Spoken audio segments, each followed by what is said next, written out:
Hello ನಮಸ್ಕಾರ. ಉತ್ತರ ಕರ್ನಾಟಕ ಮಂದಿ ಹೇಗಿದ್ರಿ? ಎಲ್ಲರೂ ಚೆನ್ನಾಗಿದ್ರಿ ಅಲ್ವಾ?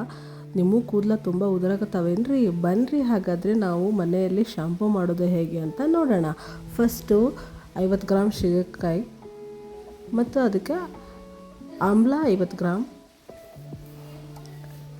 ನಂತರ ಅದಕ್ಕೆ ಸ್ವಲ್ಪ ಒಣಗಿರುವಂಥ ದಾಸವಾಳದ ಎಲೆಗಳು 50 ಗ್ರಾಮ್ ಹಾಕಿ, ಹಾಗೂ 50 ಗ್ರಾಮ್ ಅಂಟ್ಮೊಳಕಾಯಿ ಹಾಕಿ, ಹಾಗೂ 50 ಗ್ರಾಮ್ ರೋಸ್ಮೆರಿ ಹಾಕಿ, ಆಮೇಲೆ ಭೃಂಗರಾಜ ಪುಡಿ, ಡ್ರೈ ಪುಡಿ ಹಾಗೂ ಅಗಸೆ ಮತ್ತು ಮೆಂತ್ಯ ಕಾಳು ಹಾಕಿ, ನಂತರ ಕರಿಬೇವು ಹಾಕ್ರಿ. ಆಮೇಲೆ ಈ ಹೂವು ಸಿಗುತ್ತಲ್ವ ಎಲ್ಲ ಕಡೆ, ಈ ಹೂವು ಕೂದಲಿಗೆ ತುಂಬ ಚೆನ್ನಾಗಿರುತ್ತೆ. ಹಾಗೂ ಬೇವಿನ ಸ್ವಲ್ಪ ಎಲ್ಲ ಹಾಕಿ, ಸ್ವಲ್ಪ ನೀರು ಹಾಕಿ ಓವರ್ ನೈಟ್ ಇದನ್ನ ನೆನೆಸಿ. ಇದು ನೈಟೆಲ್ಲ ನೆನೆದ ಮೇಲೆ ಈ ಥರ ಕಾಣಿಸುತ್ತೆ. ಇದನ್ನು ಬಾಯ್ಲ್ ಮಾಡೋಕ್ಕೆ ಇಡಿ. ಒಂದು ಹಾಫ್ ಆನ್ ಅವರ್ ಇದನ್ನು ಕುದಿಸ್ಬೇಕು. ನಂತರ ಇದು ಕುದಿಸಿದ ನಂತರ ಈ ಥರ ಬರುತ್ತೆ.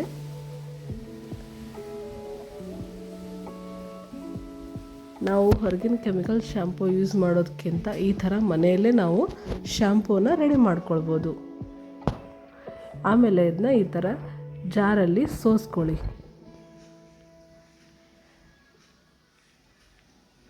ಈ ಥರ ಜಾರಲ್ಲಿ ನೀರು ಮತ್ತು ಸೊಪ್ಪುಗಳನ್ನ ಸಪ್ರೇಟ್ ಮಾಡಿಕೊಂಡು, ನಂತರ ಇದು ಉಳಿದಿರುವಂಥ ಸೊಪ್ಪಿರುತ್ತಲ್ವ, ಅದಕ್ಕೆ ನಾವು ಕೈ ಆಡಿಸ್ಕೊಂಡು ಬುರ್ಗ ಬರುತ್ತೆ, ಈ ಥರ ಹೀಗೆ ಬುರ್ಗ ಬರೋದನ್ನು ಇನ್ನೂ ಸ್ವಲ್ಪ ಅದರ ರಸನ ತಗೊಂಡ್ರೆ ನೊರೆ ತುಂಬ ಚೆನ್ನಾಗಿ ಬರುತ್ತೆ.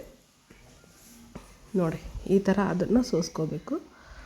ಸೋಸ್ಕೊಂಡು ಇದಕ್ಕೆ ನಾವು ರೆಡಿ ಶಾಂಪೂ ಬೇಸ್ ಇರುತ್ತಲ್ವ, ನೋಡಿ ಈ ಥರ ಎಷ್ಟು ಚೆನ್ನಾಗಿ ನೊರೆ ಬರ್ತಾ ಇದೆ.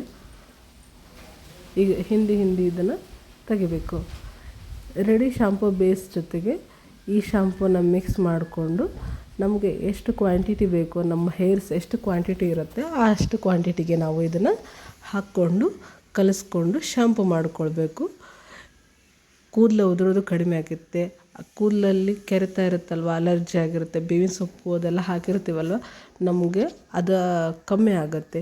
ಹೊರಗಿನಿಂದ ಶಾಂಪೂ ತೊಗೊಂಡು ನಾವು ಯೂಸ್ ಮಾಡೋದ್ರಿಂದ ನಮಗೆ ಕೂದಲು ಹೇರ್ ಫಾಲ್ ತುಂಬ ಆಗ್ತದೆ. ಅದಕ್ಕೋಸ್ಕರ ನಾವು ಇದನ್ನ ಮನೆಯಲ್ಲೇ ಯೂಸ್ ಮಾಡಿಕೊಂಡ್ರೆ ಚೆನ್ನಾಗಿರುತ್ತೆ. Thanks for watching.